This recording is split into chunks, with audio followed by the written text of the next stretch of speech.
¿Cuántas promesas te han hecho que no se han cumplido? Yo no te prometo un gran sueldo. Te prometo un trabajo fijo. No te prometo que siempre sea como el primer día. Te prometo que nunca te faltarán las fuerzas.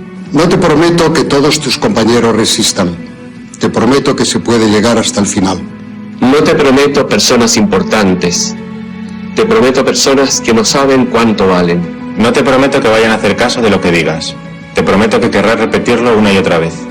No te prometo la comprensión de los que te rodean. Te prometo que sabrás que has hecho lo correcto. No te prometo que te vayan a pedir ayuda. Te prometo que te necesitarán. No te prometo una decisión fácil.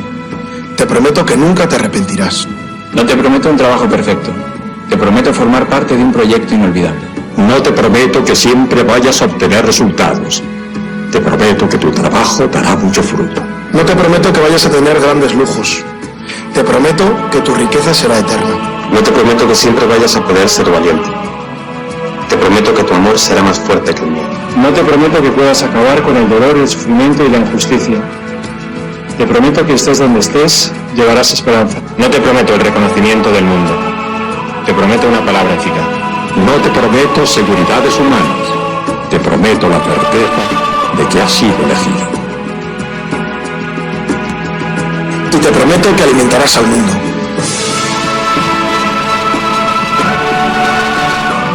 Unirás corazones.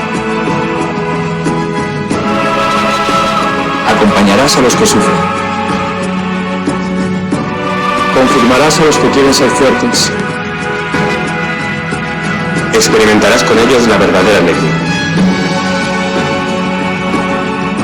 Sumergirás a los hombres en la verdad. Y serás sacerdote, testigo de Jesucristo.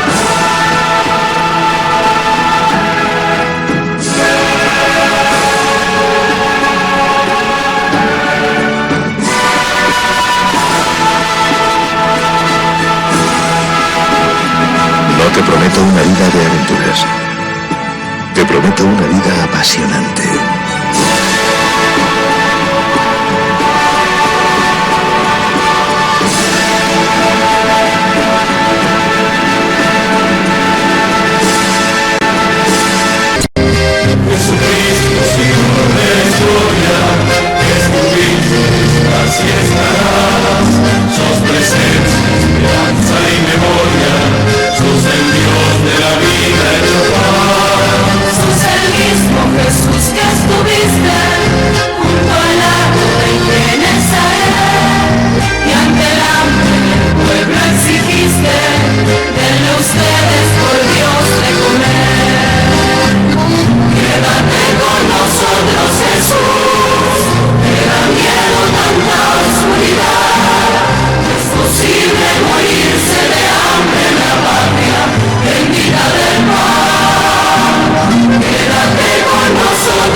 Invitamos a todos los que están en sus casas, a los que están en los hospitales, a los que están en distintos lugares de internación, que no pueden salir por enfermedad, por debilidad, a los que los cuidan, a los presos, a los monjes y a las monjas de clausura, a que espiritualmente peregrinemos para alcanzar el don de esta indulgencia del año santo 2025.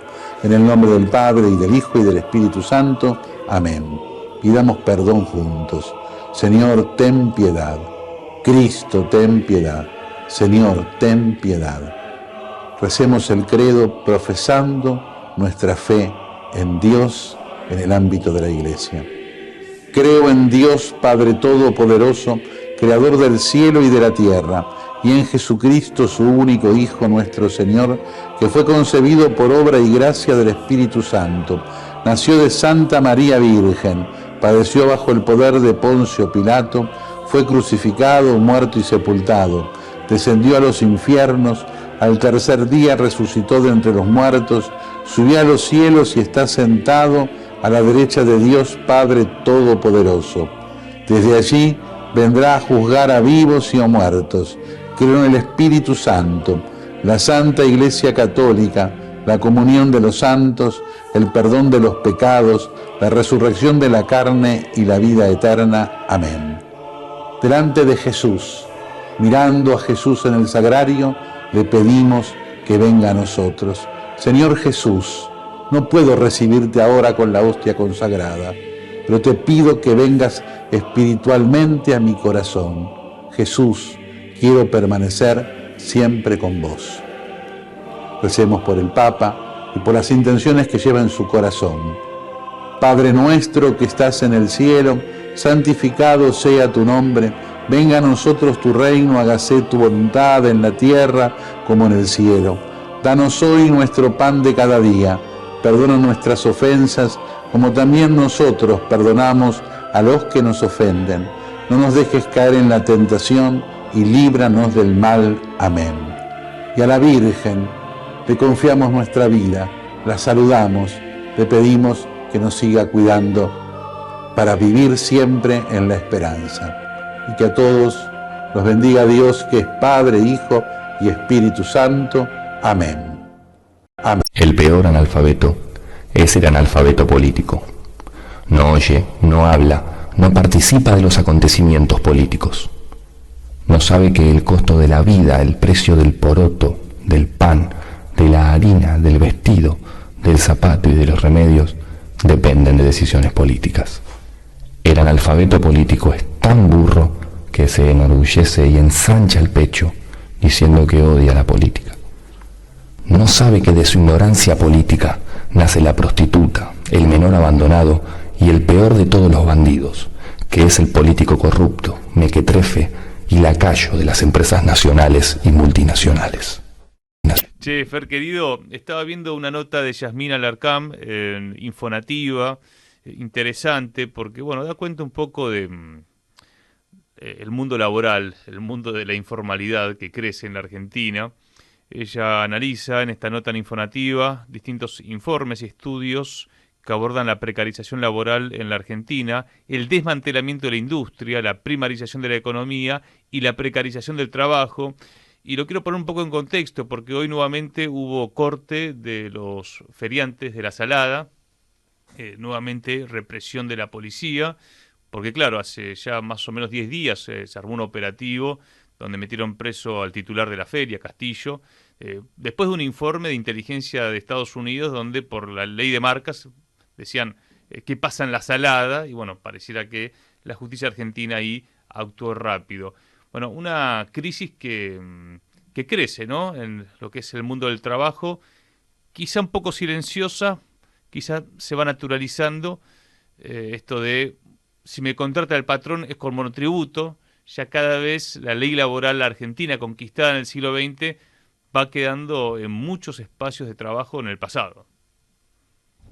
Hay dos notas en esta edición de Infonativa que completan un panorama. En realidad son tres notas, una que la compartimos, de un historiador ecuatoriano que se llama Juan Paz Mini Cepeda, y después dos notas que son la principal, la de Rodo Trever y esta de Yasmín, sí, que vos nombrabas, que están entre las principales de esta edición, y que ponen la cuestión del trabajo en el centro del debate. Digo, en la nota que vos nombrabas de Yasmín,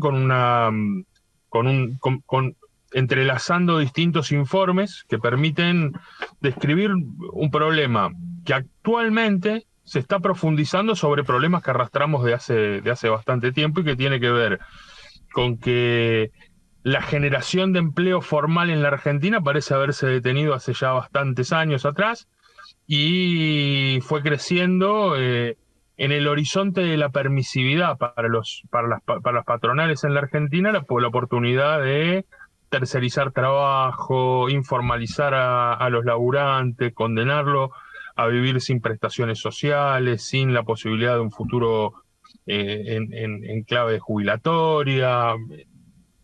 La Argentina parece haber naturalizado que los derechos laborales son privativos de una porción social de los trabajadores en la Argentina y que hay una cantidad enorme de compatriotas que no gozan de ningún tipo de derecho laboral en la Argentina, ni tienen asegurado su futuro, ni la prestación de salud por fuera de los márgenes de la salud pública que le puede ofrecer el Estado, el sistema de salud de la Argentina. A mí, me parece que ahí hay un elemento que atiende para mí a dos pivots que son clave de poder analizar. Desde hace largo tiempo, la Argentina viene sufriendo una causa endémica para pensar el futuro del país, que tiene que ver con la extranjerización de su economía. Una parte importante de la extranjerización de la economía argentina nos impone dos condiciones. Cómo se subordina la Argentina a un diseño pensado en el extranjero en clave laboral, con una primarización muy fuerte de su economía, esto es, desmantelando los ciclos industriales complejos de nuestro país, empezando a consolidar la industria como un desarrollo de industria liviana puesta al servicio de terminales extranjeras, de necesidades pensadas en ciclos de exportación y no en mercado interno. Y por el otro lado, una primarización muy fuerte de los aspectos principales de nuestra economía: granos, petróleo, gas, minería, recursos que salen en crudo a las necesidades o a la satisfacción de intereses y necesidades de potencias que no tienen nada que ver con los intereses argentinos. Ese contexto de primarización de nuestra economía ha generado una interrupción en el ciclo de la producción de trabajo, y al mismo tiempo ha generado que las multinacionales tengan la espalda suficiente para conducir las integraciones industriales en nuestro país. Y eso está generando en nuestra Argentina un punto de inflexión en donde el desafío del trabajo es el desafío de nuestra disputa por la soberanía nacional y nuestra disputa por un proyecto nacional que ponga las prioridades nacionales en el centro de la agenda política, que es como concluye la nota. Y me parece que es recontra interesante poder analizar el diagnóstico que vos señalás en esta nota de Yasmín con la propuesta política que en esta edición también genera Rodolfo Treber, a quien no lo voy a parafrasear en esta intervención, porque aparte es un columnista habitual también de Punto de Partida. Pero hay en el horizonte de nuestras expectativas la posibilidad de generar un ciclo donde dejemos de exportar trabajo y empecemos a generar un trabajo genuino en nuestro país. Argentina importa trabajo de otras latitudes. Cada barco que se lleva nuestros productos primarios es trabajo en astilleros que se dan en el extranjero, y la Argentina ha desmantelado, y ahora, porque es súper interesante, esta edición que pone en el debate en el trabajo también está contextualizada en el reciente decreto del gobierno de Javier Milei, ¿no? Para ponerlo en la o solapado atrás de la regulación de la marina mercante, o con la excusa de estar generando mayor desmantelamiento de los ciclos industriales vinculados a la marina mercante, se tomó la decisión de volver sobre los fundamentos de aquel decreto 70 que fue declarado inconstitucional en los inicios del gobierno de Javier Milei. Volver sobre esos fundamentos y declarar actividades esenciales ya, inventar la figura de actividades trascendentes y la figura de actividades esenciales extenderla a la más variada cantidad de actividades económicas. En ese contexto, me parece que nosotros no solamente nos tenemos que quedar con la defensa irrestricta del derecho laboral actualmente vigente, ni quedarnos con los elementos diagnósticos que nos permiten ver precarización, primarización de nuestra economía, desmantelamiento industrial y al mismo tiempo haber condenado a una porción importantísima de trabajadores de la Argentina a una economía de subsistencia. Eso es el diagnóstico. Me parece que lo que hay que sumarle es una mirada nacional de la solución de un problema. Y el problema es construir un ciclo de desarrollo nacional donde la producción popular, el desarrollo industrial complejo de nuestro país, la estructura de la ciencia y la técnica aplicada a ese desarrollo industrial y el rol preponderante del Estado en empezar a conducir las cadenas integradas de desarrollo industrial que la Argentina considera estratégica, me parece una de las tareas esenciales para volver a dinamizar la cuestión del trabajo en nuestro país. Bueno, son los desafíos de la política en un tiempo en el que, bueno, hay preocupación por lo que puedan pasar en las próximas elecciones, sobre todo si se acentúa si hay más ausentismo, si, bueno, por ejemplo, el peronismo pierde y el gobierno nacional, con una victoria en la provincia de Buenos Aires, puede avanzar más fuerte todavía. Lo planteo porque sé que por estas horas y estas semanas van a haber reuniones, quizás también algunas movilizaciones de los sindicatos, pero este 2025 está todo mirando a las urnas, ¿no? Incluso también las reuniones de la política gremial o también social, diciendo, bueno, ¿qué va a pasar, por ejemplo, en septiembre en la provincia de Buenos Aires? Hubo un acto de Axel Kicillof el sábado, hoy va a hablar Cristina. ¿Cómo ves la discusión del peronismo bonaerense? Yo sé que estás en Neuquén, que quizás pueden parecer un poco lejos las discusiones, pero queda lejos, pero sabemos que en el diseño, por lo menos del discurso y el relato del gobierno nacional, impacta, ¿no?, lo que pueda pasar en las urnas. Yo vuelvo sobre lo que ya charlamos varias veces en esta columna. A mí me parece muy preocupante que los actores de la vida institucional argentina acepten vivir en una democracia donde la gente no vota siquiera. Si no solamente se ha condenado a nuestro pueblo a no decidir sobre su futuro cada vez que va a las urnas, solo elige representantes que generalmente toman decisiones que muchas veces no son ni siquiera puestas en debate o en tensión adentro de las mismas urnas, pero que además un sufragio limitado a elegir representantes empieza a caracterizar esta democracia como una democracia sin participación, me parece una cosa preocupante. Por lo menos en la vida institucional debiera llamar un poquito más la atención la situación que viene atravesando, y fundamentalmente porque no hay atrás de eso una catalización de la bronca. Acordémonos en el 2001, cuando en el 2001 había una forma de leer el ausentismo electoral, la impugnación de los votos, el voto en blanco como un voto bronca, porque aparte tenía un reflejo en la calle, tenía un reflejo en protestas, tenía un reflejo en un mal humor social que tensionaba la política. En este tiempo no. Hoy parece haber indiferencia. Hoy parece haber un escenario de no política en la apatía social que se vive o con la que se vive la no participación electoral. Y ahí hay un punto de tensión que la democracia, así como fue concebida en estos últimos 40 años, muy limitada al sufragio, necesita ser interpelada, necesita reconstruirse. Yo creo que los debates del peronismo tienen que empezar a transitar un andarivel muy distinto a las pretensiones electorales de algunos dirigentes, ¿no? Tiene que empezar a transitar un debate de la política. El peronismo necesita refundar una idea de proyecto de nación para este tiempo político de fuerte injerencia extranjera en nuestro país. El gobierno, este episodio que es el gobierno de Javier Milei, esta apariencia institucional de que Javier Milei gobierna el país mientras lo hacen los grupos económicos y lo hacen intereses extranjeros, está construyendo una etapa de excepción en la que la Argentina está puesta en clave de subordinación a intereses extranjeros. Bueno, el peronismo necesita repensarse cómo asume los desafíos de esta realidad. Y necesita construir un proyecto político que incorpore una agenda muy importante en términos de liberación nacional, porque sin eso no es posible desarrollar las fuerzas productivas, industriales de nuestro país. No alcanza con las buenas intenciones de reconstruir derechos, de querer...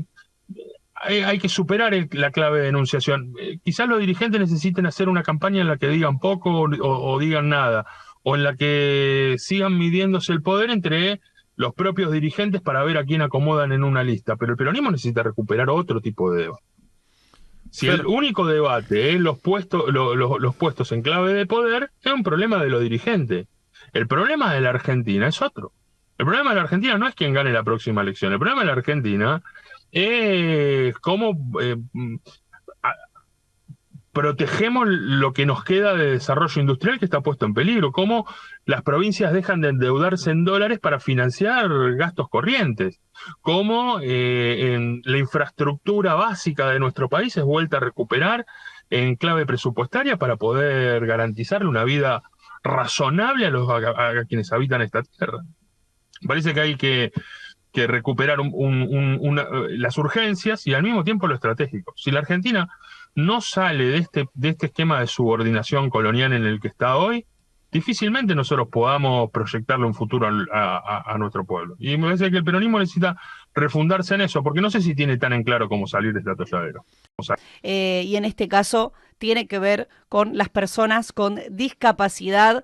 Es un placer darle la bienvenida a Juan Pérez Brancato, presidente de ATA Cádiz. Están en asamblea en este momento. Juan Pérez, gracias por esperarnos aquí. Úrsula Asta y Leonardo Martín en Radiográfica. ¿Cómo estás? Muy buenos días. Bueno, muchas gracias por el espacio y por difundir la problemática. No, por favor, gracias a vos. ¿Qué está pasando en este momento que están en asamblea y qué es lo que están definiendo en relación al tema? Bueno, hoy estamos reunidos porque estamos organizándonos para movilizar el día miércoles 4 a las 11 de la mañana al Congreso. Vamos a ir a hacer el acompañamiento, la vigilia al tratamiento de la ley de emergencia. Los prestadores estamos muy preocupados e interesados en que esta ley sea promulgada, porque no estamos agobiados financieramente y lamentablemente si no cambia la situación, lo que vemos es que la prestación de transporte específicamente, como muchas otras prestaciones educativas, terapéuticas, van a terminar quebrando y las personas con discapacidad van a quedar desamparadas porque no van a tener, no hay ningún sustento estatal que reemplace la actividad que nosotros realizamos. Juan Pérez, contanos te voy a pedir ir un poquito más para atrás para comprender la dimensión de la situación. ¿Qué es lo que está pasando en relación a las políticas públicas de discapacidad y el actual gobierno? Bueno, lo que está sucediendo es lo siguiente. Las personas, primero, sacando lo prestacional de lado, las personas con discapacidad reciben una pensión que es por invalidez laboral, lo cual hace muchísimos años vienen peleando que esa asignación sea una asignación universal por discapacidad específica para estas personas y dejen de tener en cuenta si son laboralmente activos o no. Sí.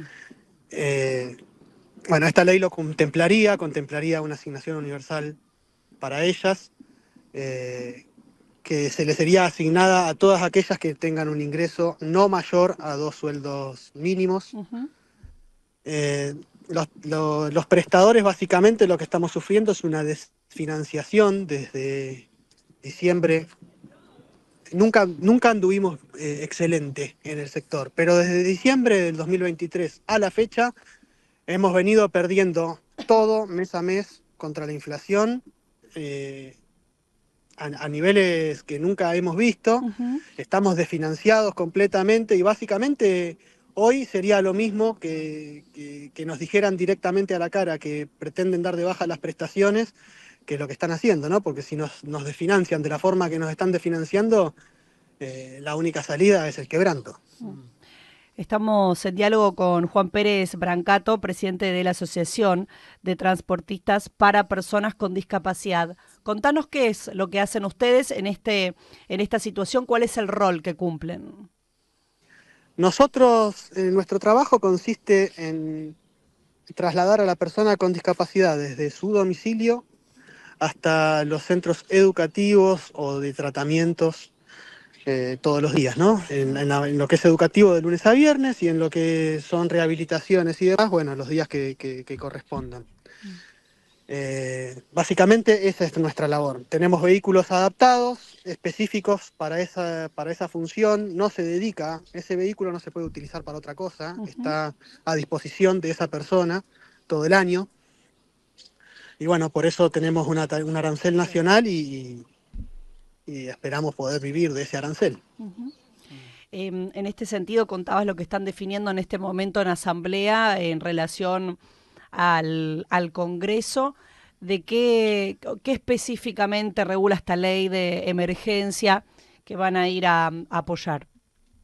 Esta ley de emergencia tiene 3 patas, como te decía, la de la universalidad de la asignación, sí, por un lado; por otro lado, la actualización del arancel de prestaciones básicas. Este arancel, la idea de la ley de emergencia es que el arancel sea readecuado al momento de diciembre de 2023, digamos que se equipare el aumento del arancel con la inflación que hubo de diciembre de 2023 a diciembre de 2024 y que a partir de 2025 se actualice el arancel mensualmente según IPC.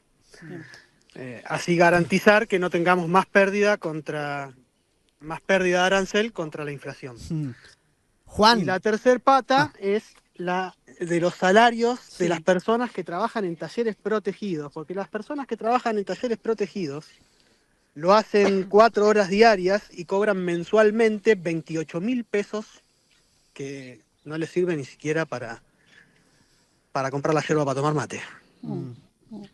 Juan, Leonardo Martín te saluda. Te consulto, desde ese diciembre del 2023 hasta la fecha, ¿cuánto estiman que han perdido frente a la inflación en cuanto a lo que reciben? Y después, otro tema, desde una vez que hacen la prestación, ¿cuánto tardan en cobrar, no? Porque muchas veces también con la inflación eso se va diluyendo.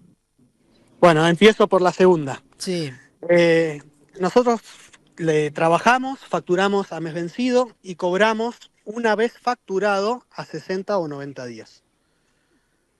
O sea que siempre tenemos adentro 90 o 120 días desde que iniciamos la labor. Después,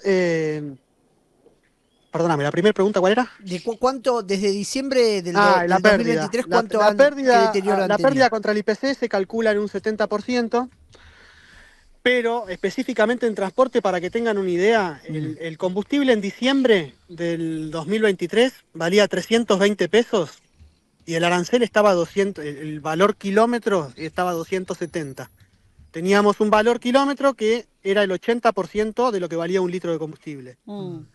Hoy el arancel está a 530 pesos el kilómetro y el combustible está a 1.500. Tenemos un 30%. El valor kilómetro nuestro es un 30% del valor del combustible. O sea que a nosotros nos golpea, al transporte específicamente nos golpea más duro, porque nuestro mayor insumo es el combustible. Claro. Te agradecemos muchísimo, por favor, la comunicación aquí en Radiográfica. Juan Pérez Brancato, presidente de Asociación de Transportistas para Personas con Discapacidad, y seguimos en diálogo para actualizar lo que suceda la semana próxima también. Los agradecidos somos nosotros, los invitamos a todos y a todas a acompañar al colectivo de discapacidad el miércoles a las 11 de la mañana en el Congreso. Y desde ya, bueno, muchísimas gracias a ustedes. No, por favor, gracias. Es Juan Pérez Brancato, él es presidente, decíamos, de la Asociación de Transportistas para Personas con Discapacidad. Estaba contando allí la problemática y la convocatoria que hay para el miércoles. Hay que decir que el miércoles es un día de amplias convocatorias, porque a las 11 de la mañana, en este caso, están convocando la comunidad de las personas con discapacidad y los dispositivos de las áreas que justamente trabajan en derredor de atender esto. Y por otro lado, un poco más tarde también se realiza la marcha de las jubiladas y los jubilados y la convocatoria de la movilización Ni Una Menos, en una efeméride muy relevante porque se cumple una década de esa movilización de los feminismos, de los transfeminismos que decidieron, en vez de que sea el 3, que sea el día 4, el miércoles, que es este día en el cual se genera este epicentro en el Congreso argentino.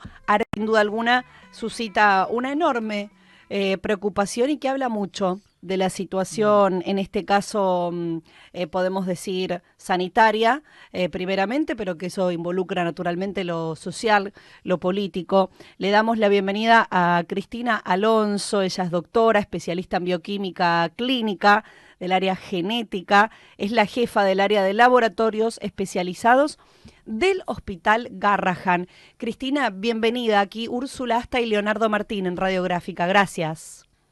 Hola, ¿qué tal? Mucho gusto, gracias por la invitación. No, por favor, muchísimas gracias a vos. Si nos permitís, primeramente me gustaría pedirte un tramo general. ¿Qué es lo que está pasando en el Hospital Garrahan?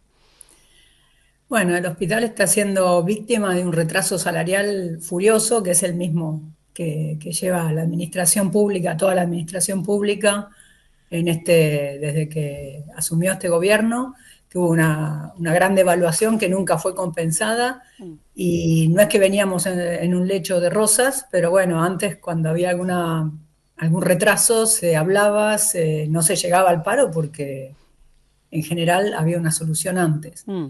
Siempre a través de un reclamo, pero bueno, este retraso hizo que el año pasado hagamos un montón de paros que por ahí no eran de 24 horas, eran parciales, hacíamos, no sé si recuerdan algún RCP, que es la resucitación cardiopulmonar colectiva que hacíamos a los almohadoncitos, como forma de simbolizar lo que estaba ocurriendo en el hospital. Y siempre lo revivíamos al almohadoncito. Pasó diciembre, llegó River, no sé si recuerdan, bueno, fue un año bastante activo, pero la respuesta fue nula.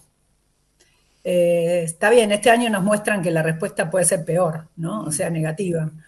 Pero todo el verano estuvimos bastante tranquilos, no sé si deprimidos, pero bueno, lo que empezó a ocurrir, y cada vez más hablando entre nosotros, notábamos que empezaban las solicitudes de reducción horaria. Nosotros hacemos un régimen horario de 42 horas semanales, que es bastante intenso. Entonces muchos profesionales pedían reducción horaria, porque quizás un médico se puede hacer unas horas de consultorio privado o en alguna prepaga a la tarde, en alguna obra social, y ganarse unos pesos por ahí, para no irse, ¿cierto? Entonces se otorgaban esas licencias, esas reducciones horarias. Bastantes personas también, hablo de decenas de casos, no sé, 30, 40 casos que pidieron reducción horaria, 30, 40 casos que pidieron, no, las licencias sin goce de haberes son menos, eran 10, 15, que son 6 meses sin cobrar el sueldo porque se van a probar suerte a otro lado a ver si esto mejora y después vuelven. Claro. Y después las renuncias. Cuando ya empezaron las renuncias de personal joven, la verdad que estamos todos muy alarmados porque yo digo personas jóvenes, pero por ahí son personas de 30 y pico, 40 años, con una familia, que ya no pueden vivir con 1.800.000, con 2 millones de pesos, o pueden, pero la verdad que son referentes en su área y ya no dan más de vivir.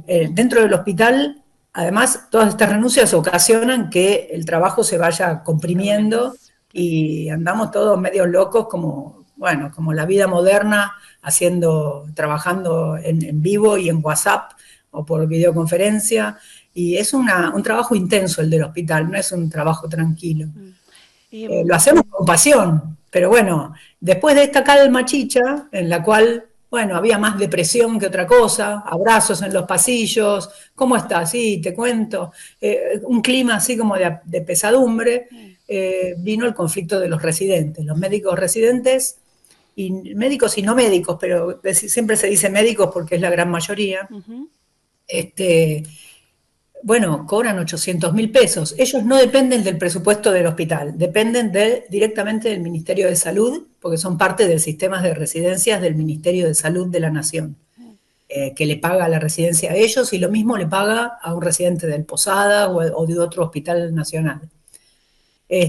Bueno, los residentes dijeron basta y no es que dijeron, bueno, vamos a hacer un paro de 2 horas. Empezaron con un paro de 3 días sin guardia. Eso fue la gota que rebalsó el vaso y que nos puso frente a esta realidad de lo grave que era y de que se podía hacer algo, de que no podíamos estar viendo cómo el hospital se destruía y salvándose quien pueda con una solución individual. Entonces volvieron las reuniones, a ver, todos teníamos grupos de la época del año pasado, un grupo de jefes de WhatsApp que estaba bastante tranquilo, se reactivó, hay otro grupo de autoconvocados que quizás no creen tanto en las representaciones gremiales. Entonces nos reunimos los jefes, se reunió los autoconvocados, los residentes con su conflicto, la Asociación de Profesionales y Técnicos, de la cual yo soy tesorera, ¿no? Yo tengo como una doble pertenencia, soy parte de la Asociación de Profesionales, pero también soy jefa, así que bueno, es parte de la esquizofrenia en la que vivimos, y tratamos de respetarnos entre todos. También se sumó ATE, que es un gremio que en el hospital es más combativo. No tuvimos la presencia de UPCN, si bien en una asamblea se votó convocar a UPCN para que se adhiera al paro, pero no lo hizo. Y bueno, la mayoría del hospital estamos juntos en este conflicto porque sentimos que ya no da más y que el grado de resquebrajamiento del hospital es muy grande y ya no queda sin consecuencias o no se puede compensar con un poco de esfuerzo. Y en eso estamos hoy. Bueno, puede haber sido muy larga. No, por favor, no, muy claro además. Estamos hablando con Cristina Alonso, que ella es jefa del área de laboratorios especializados en el Hospital Garrahan. Bueno, entre otras cosas, ¿no? Cristina, como lo estabas diciendo, hay algo que mencionaste que resulta bien interesante, que me gustaría remarcarlo y preguntarte, porque claro, hay distintas áreas, hay distintas personas que trabajan o que tienen distintos convenios, que su salario proviene de distintas cajas, que tienen distintos gremios. Todo eso hoy está mayormente movilizado en distintas maneras, de manera unitaria, y preguntarte si esto es la primera vez que acontece así, de esta manera. Y yo estoy en el hospital desde el año 2002. Desde entonces nunca hubo, y antes, bueno, por lo que cuentan mis compañeros, tampoco. Es la primera vez que hay un conflicto tan grande y que de enfrente encima salen a acusar con números falsos. Igual todos correspondemos de la misma caja, ¿no? O sea, las 2 cajas son 2. Una es la del hospital, sí, que tiene 80% de presupuesto desde el Ministerio de Salud y 20% del gobierno de la ciudad. Bien. Y la autarquía, que en este momento está medio escopeteada o limitada, nuestra autarquía, pero teóricamente tenemos cierta autarquía. Y la otra fuente económica serían los residentes, que son como tienen otro sistema. Esos 2 grupos estamos fuertemente unidos. Lo que respecta a UPCN, que mencioné recién, tienen mayormente muchos enfermeros y muchos administrativos entre sus afiliados. Los administrativos, después de la última conferencia de prensa del ministro, del señor Adorni, no es ministro, realmente se acercaron también porque fueron abrazados por nosotros, porque es mentira lo que están diciendo. Aparte les bajaron el precio a lo que hace un administrativo, que el administrativo es la cara que trata con el paciente en las ventanillas cuando el paciente concurre a cada consulta. No es algo menor un administrativo en nuestro hospital. El administrativo es el que hace todas las compras de los reactivos y de todos los insumos, los remedios, los equipos. Toda la parte administrativa de compra es un proceso muy complejo. Ahí intervienen administrativos que incluyen personal contable, incluyen contadores, abogados. No pueden bajarle el precio de esa manera y simplificar a que un hospital es una bolsa de médicos. Cristina, ¿cómo estás? Leonardo Martín te saluda. Hago un poco el contexto porque hicieron toda una campaña, las cuentas, por ejemplo, las redes sociales libertarias, los propios funcionarios diciendo que había muchos empleados administrativos en el Hospital Garrahan, una clara provocación que están haciendo. ¿Qué genera eso, no? A nivel personal, leer todas esas operaciones diciendo que hay un montón, que son empleados políticos los que están en el Garrahan. Bueno, los empleados políticos es el consejo, que son las personas que se nombra cada vez que cambia el gobierno, son el consejo de administración. No, pero de lo que me refería era que lo que hicieron, que hay militantes dentro de los administrativos, eso es lo que plantearon los funcionarios libertarios y todas esas cuentas para que bueno, sostienen un poco ese relato libertario. Sí, que no trabajan, que sí. Hay un poco, incluso en la misma voz del presidente en el día de ayer, también atacando, estigmatizando el trabajo dentro del Garrahan. Sí, lo escuchamos. Nosotros tratamos de difundir algo que creo que le mandé a la productora que me contactó, que es el cuadro oficial hecho por las autoridades del hospital cada año, que se llama un anuario. El anuario incluye todas las consultas, la composición de personal, la composición de qué pacientes, de qué jurisdicciones se atienden los pacientes, la cantidad de cirugías detalladas, la cantidad de la variedad de enfermedades que se tratan. Es un mamotreto de 60 páginas, pero bueno, hay una página donde está el personal detallado, y de ahí salen los números que usó Adorni y también la viceministra para falsear lo que está diciendo. Él decía que había 558 médicos, y digo porque coincide con los números que él utilizó. Claro. Es verdad, en ese anuario figuran 558 médicos, pero debajo de los médicos hay 1.200 y pico de otros profesionales, que son los bioquímicos, una la tienen acá, kinesiólogos, psicólogos, licenciados en fonoaudiología, licenciados en trabajo social, farmacéuticos, y perdonen los que me estoy olvidando. Todas las profesiones que tienen que ver con la salud están ahí. Hay enfermería universitaria, muchos de los enfermeros de nuestro hospital son egresados universitarios, es decir, que hicieron carrera de 6 años. Son profesionales universitarios. También están los enfermeros que se llaman enfermeros profesionales, que son los enfermeros que hacen una carrera más corta. Pero todos tenemos una especialización de hecho que no tiene precio. Y eso lo ignoran. Hablan de los médicos y de los administrativos como 957. Esa es la suma que da en el cuadro que les menciono y que quizás lo pueden estar viendo, del tramo de logística. Logística incluye, sí, los administrativos, pero incluye también todo el personal que compras, todo el personal de mantenimiento, que el hospital tiene 8 manzanas, tiene como 8.000 baños, qué sé yo, 8.000 inodoros, por decir un número ridículo, pero es el número real, dicho por el jefe de mantenimiento. No es casualidad. Todos esos, no sé, tiene un sistema de historia clínica informatizada por el cual el personal autorizado puede ingresar el número de historia clínica del paciente y ver las evoluciones día a día en tiempo real.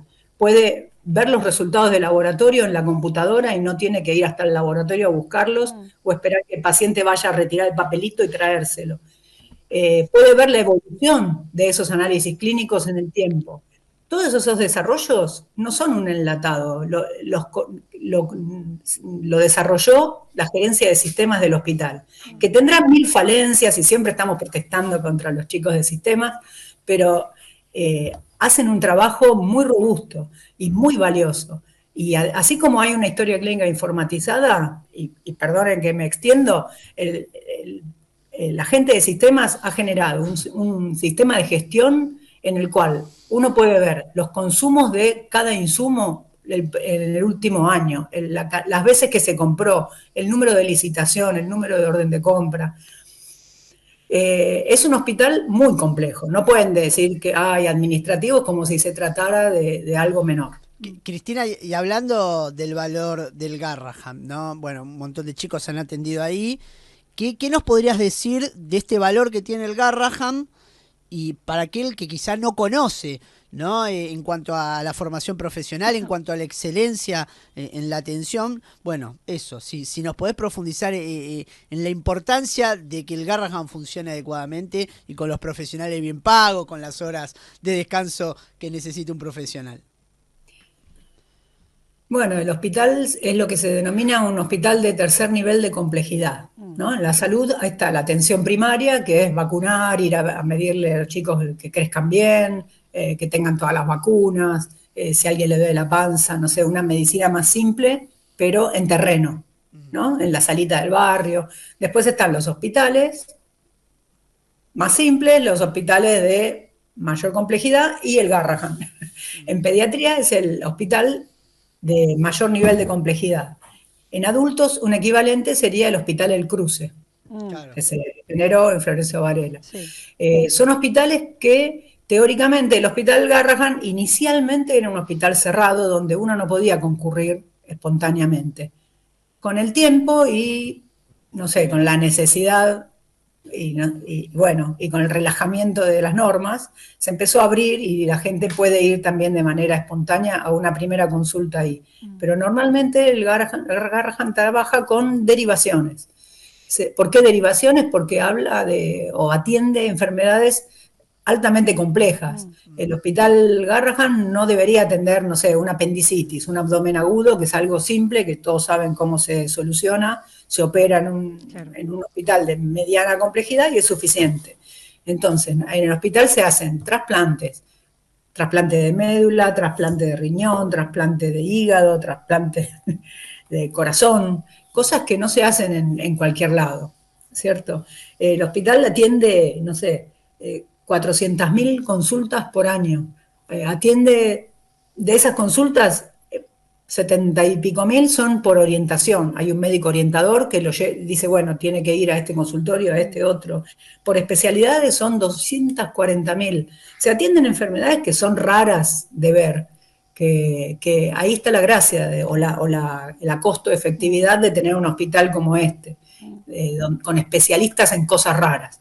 Porque quizás un pediatra no ve casos de una enfermedad metabólica, en toda su carrera ve uno y tiene que saber reconocerlo, ¿no?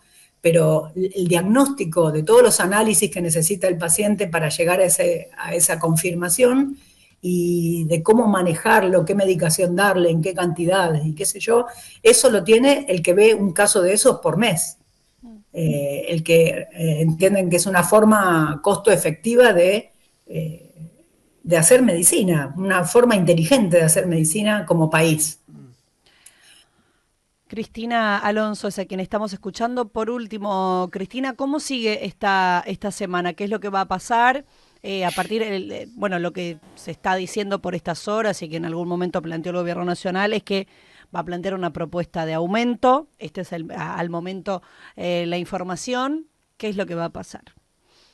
Bueno, como ya sabemos en esta pequeña charla, tenemos dos grandes colectivos. Claro. El colectivo Residentes es el que está hablando ahora el gobierno, que le va a hacer una propuesta de aumento para equipararlos con los del gobierno de la ciudad. Los residentes son muy ordenados y no deciden nada desde las cúpulas, digamos. El lunes supongo que habrá una reunión donde decidirán si aceptan esto o no. La verdad no lo sé, no tengo trato directo con ellos como para darles una primicia si esto va a ser suficiente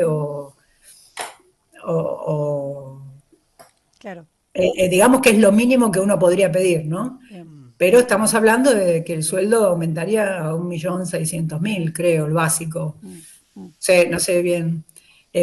Por otro lado, el personal de planta del hospital, llamamos a paro el jueves pasado y porque también tenemos un hermoso retraso salarial y entramos en conciliación obligatoria. Estamos en un periodo, ese jueves empezó, o el viernes empezó a regir, 15 días de conciliación obligatoria, donde estamos esperando que nos llamen. Contestamos al ministerio desde la Asociación de Profesionales que aceptábamos el llamado a conciliación y que le pedíamos día y hora, porque el llamado a conciliación no es solo dejar de hacer paro, es sentarnos a ver qué tienen para ofrecerle al hospital. porque el hospital así no da más, no podemos estar con esta fuga de gente formada, porque para recuperar eso, aunque mañana en la conciliación nos dijeran que van a llamar a concurso a todos los cargos que se necesitan reemplazar, reemplazaríamos con gente que empieza por el menor nivel de escalafón, y estamos perdiendo gente con mucha mayor formación. Entonces, estamos esperando a ver qué proponen, queriendo ser optimistas, pero sería con el optimismo de la voluntad.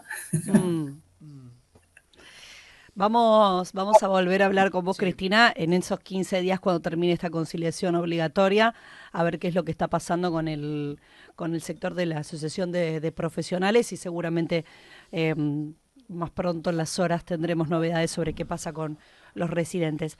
Te agradecemos muchísimo, te mandamos un fuerte abrazo y gracias por este paso por Radiográfica. No, mucho gusto. Muchas gracias por la difusión y por la escucha. Gracias. Es Cristina Alonso a quien escuchábamos. Ella es doctora, especialista en bioquímica clínica del área genética y es la jefa del área de laboratorios especializados del Hospital Garrahan. Ahora a un tema también de agenda, porque mañana va a haber una movilización. Hoy se cumplen 10 años del Ni Una Menos y saludamos a Lucy Caballero, compañera de la casa. ¿Cómo te va, Lucy? ¿Cómo estás, compañero querido? Perdón, tanta vuelta con el horario. Es no que, pasa bueno, nada. Se nos desbordó el coso. Para los amigos todo. Escuchame, Lucy, contanos, primero hoy una década del Ni Una Menos y mañana una convocatoria que busca la unidad. Mira, una década de Ni Una Menos, en el momento, uno de los momentos más difíciles, no solo del movimiento feminista, sino de nuestra patria, ¿no? Nosotras siempre tratamos de practicar un feminismo popular que se nutre de las luchas de nuestra patria, aun si creemos importante el internacionalismo, y creo que conseguimos muchas cosas, sobre todo, para mí, modos de hacer política. Creo que consolidamos un espacio de discusión transversal y multisectorial que se sostuvo durante los 10 años, a pesar de todas las internillas insoportables de una parte, bueno, de los partidos, incluso entre adentro del mismo campo popular.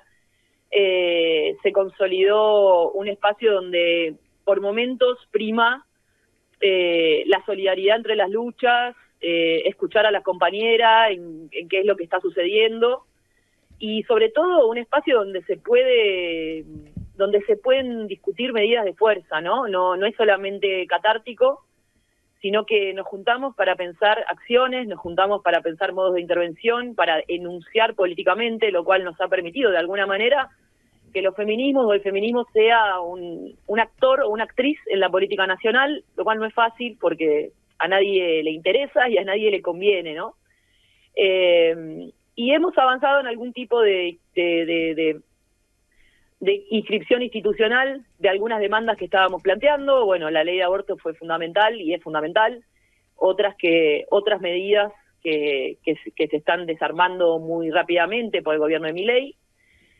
Y bueno, me parece que lo más importante es que esta instancia que te digo de discusión, mantener el método asambleario durante 10 años, a excepción de la pandemia, y tratando de surfear todas las dificultades que se nos plantearon en estos 10 años.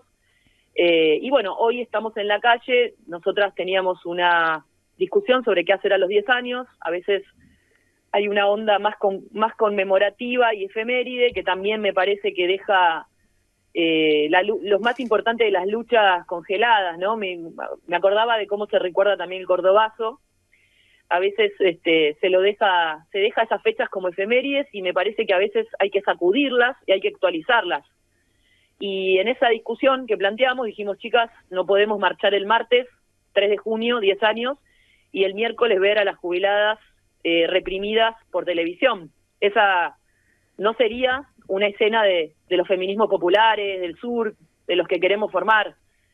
Entonces dijimos, cambiemos la fecha y demos un mensaje a la sociedad, ¿no? Un mensaje a todas las que se sienten interpeladas, conmovidas por el movimiento de mujeres, que hoy la tarea del movimiento feminista es acompañar a los jubilados y a las jubiladas, es llenar de solidaridad esa lucha que es estratégica, que está enfrentando 1/3 de la motosierra, que además es una escuela política que tiene el gobierno funcionando, todos los canales mostrando cómo le pegan a los viejos para pagar la deuda. Ahí tenemos que estar. Y después se nos fueron sumando sectores porque, claro, las asambleas que hicimos quedaron muy pegadas a la marcha de las personas con discapacidad, a la marcha del Garrahan, al CONICET, y bueno, salió la consigna, unir las luchas es la tarea. Claro. Y entonces ahí estamos, compañeros, con mucha, obviamente, ustedes lo saben más que nadie porque vienen hablando, tienen un discurso muy desde las bases, y nosotras también, y sabemos que es todo muy difícil porque no existen mesas de coordinación más allá de las miserias y las internas, y me parece que es un primer gesto, ¿no? Totalmente. Que surge desde las bases. Lucy, acá te saluda Leila. Te quería preguntar, bueno, más allá de la cuestión de lo que se ve en el día a día, el desfinanciamiento y, bueno, las medidas que se toman desde el gobierno nacional que apuntan contra cuestiones básicas, ¿no? Que tanto se defendió en otro momento y se sigue defendiendo, pero bueno, hay una avanzada de este gobierno muy fuerte. En el campo de lo simbólico, de lo ideológico, ¿cómo estás viendo el panorama? Teniendo en cuenta que hay una juventud que pareciera ser que está reivindicando el machismo, ¿no? Todo lo que hace algunos años era totalmente cancelable, hoy pareciera ser que a través de las redes sociales se glorifica. ¿Cómo lo analizás y cómo deberíamos dar esa batalla en este momento tan complejo? Mira, obviamente a mí me da un poco de risa, viste, ahora está de moda estar en los streaming y bajar línea. Uh-huh. Y decir lo que hay que hacer, mezcla entre intelectuales y políticos reciclados. Nosotros no tenemos muchas, o sea, vamos experimentando en el sentido de viendo cómo se enfrenta esto, porque es un monstruo muy fuerte con poderes, digamos, yo creo que hay muchas cuestiones que están operando simultáneamente. Hay una crisis de representación política muy fuerte en nuestro país, que tiene que ver con la experiencia fallida de los últimos gobiernos. Uh-huh. Por otro lado, hay 40 años de políticas neoliberales aplicadas en nuestro pueblo, con breves interrupciones, que obviamente también produjeron cambios muy grandes, que hoy es difícil pensar cómo construir con el otro, con la otra, en tanto, bueno, muchas personas se sienten interpeladas por el discurso de que son sus propios jefes, de que no le deben nada al Estado, que no le deben nada a lo comunitario, a lo colectivo. Yo creo que hay que hacer una estrategia multidimensional, capilar. Creo que hay que trabajar en todos los espacios que podamos. Eso en el feminismo es una ventaja. Nosotras estamos organizadas en las escuelas, en los hospitales, en todos lugares donde la ultraderecha actúa también, en los sindicatos, tratando de que los sindicatos tengan salidas que sean populares pero no reaccionarias, ¿no? Claro. Algo que se está consolidando mucho es un discurso de una vuelta a un paraíso perdido, que en general viene con propuestas patriarcales de reposición de jerarquías, y me parece que yo creo que hay que trabajar en todos los planos. Las redes sociales son un campo de intervención, claramente, pero bueno, cada vez lo son menos, porque se está evidenciando en todo el mundo que la propiedad de las redes se ha concentrado y que es una cancha la que manejan ellos, ¿no? Uh-huh. Además, en el movimiento feminista se viene discutiendo la idea de la violencia digital, porque muchas de las referentas feministas están acosadas, amenazadas. Yo creo que tenemos que seguir con un trabajo muy fuerte en las bases, con esta idea de, para la fecha de estos 10 años se armaron asambleas en todas las provincias, en cada pueblito hay una actividad, se vuelve a armar una conversación política, una conversación pública, se hace una forma de elaborar políticamente una angustia generalizada que tiene nuestro pueblo y bueno, aportar a un proceso de lucha general. Esa es nuestra clave. ¿Qué podemos aportar desde los feminismos a un momento de gran destrucción, donde el mínimo gesto que tenemos que hacer es unirnos? Lucy, mañana se convoca 4 de la tarde. ¿Cómo pensás el momento de la calle, sabiendo lo que está pasando todos los miércoles? Yo creo que hay que apostar a una masividad. Eso obviamente es un desafío al gobierno, somos conscientes de eso. Si hay masividad, hay seguridad. Sí, la masividad da seguridad. Obviamente tenemos organizadas postas de salud en distintos lugares, una guardia de abogados, Pero bueno, no, lo que apostamos es a la masividad. La masividad es hoy lo que es nuestra principal arma de autodefensa. Comparto. Lucy, la última te hago, que tiene que ver más que nada con la actualidad. Sé que estás corta de tiempo, pero un testimonio te pido de Cristina candidata. ¿Qué te representa lo que pasó ayer en la tele, que se discute hoy en todos los medios de comunicación? Mira, la verdad es que yo creo que lo que expresó Cristina es que ella... obviamente que no quiere perder la provincia de Buenos Aires, porque perder la provincia de Buenos Aires nos dejaría a todos en una posición mucho más débil en relación a la elección de octubre. Sí.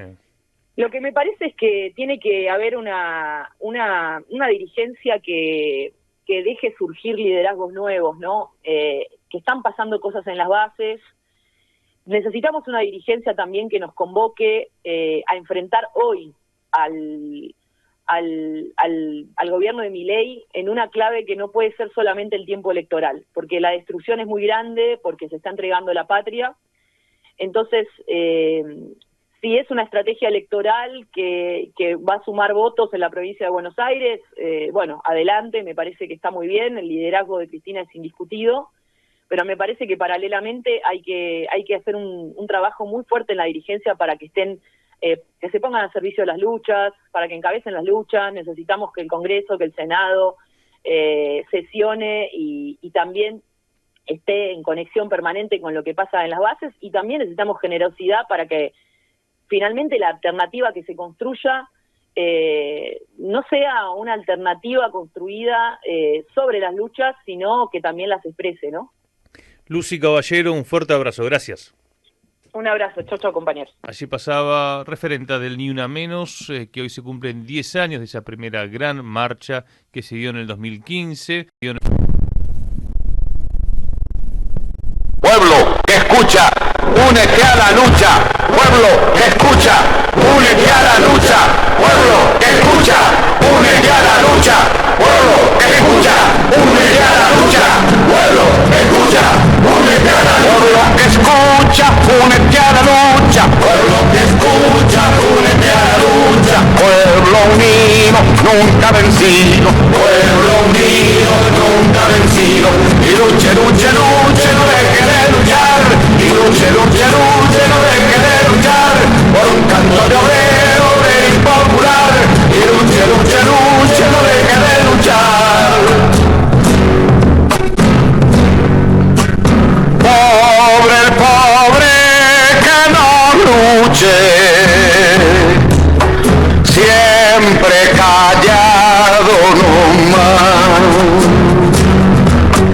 Le han de robar su guitarra, nunca más ha de cantar. Y luche, luche, luche, no deje de luchar. Y luche, luche, luche, no deje de luchar. Por un canto de obrero, obrero impopular. Y luche, luche, luche, no deje de luchar. Pueblo que escucha, une cosas tiene mi pueblo que no las puedo callar. Cualquiera viene y le ofende y el calladito nomás. Pero guarda al que trampea, pero guarda al que le miente, porque mi pueblo no es tonto, porque mi pueblo es valiente, porque mi pueblo algún día cuando la sangre reviente habrá de salir cantando con un fusil en la frente. Y entonces no habrá más niños durmiendo bajo los puentes, ni obreros, ni campesinos, siempre apretando los dientes, porque mi pueblo es de machos y nadie me lo desmiente.